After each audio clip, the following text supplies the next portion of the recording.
من از این دشمن گرایی های دوستی با وفا درس آموختم که عالم راست همه اهلی جفا.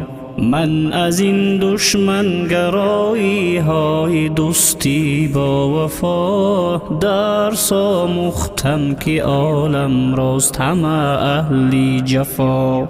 دوستی ها در کتاب و صحفه ها خوابیده اند، آخرین دوستان امروز چه ها را دیده اند.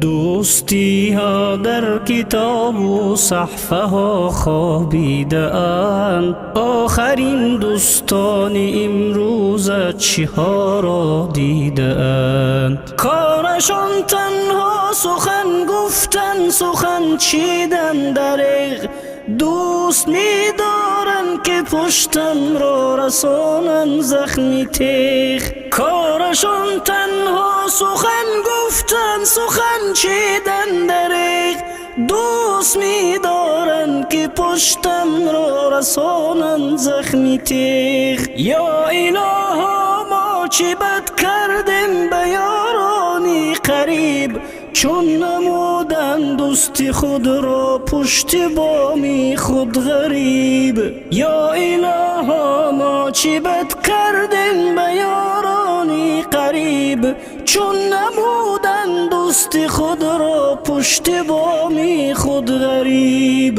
امتیازی گر به دست آرند چو کاهت می کنند، نیش سوزن را چو قالین پیش راحت می کنند. امتیازی گر به دست آرند چو کاهت می کنند، نیش سوزن را چو قالین پیش راحت می کنند. طعم دوستی در مشامی پاکشان مانند زهر، لازم آید از دری خود دور سازندت به قهر. طعم دوستی در مشامی پاکشان مانند زهر، لازم آید از دری خود دور سازندت به قهر.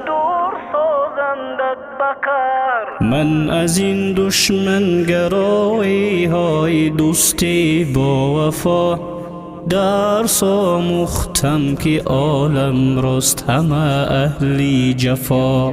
من از این دشمن گرایی های دوستی با وفا درس آموختم که عالم راست همه اهلی جفا. دوستی ها در کتاب و صحفه ها خوابیده اند، آخرین دوستان امروز چه ها را دیده اند. دوستی ها در کتاب و صحفه ها خوابیده اند، آخرین دوستان امروز چه ها را دیده اند. یا خدایا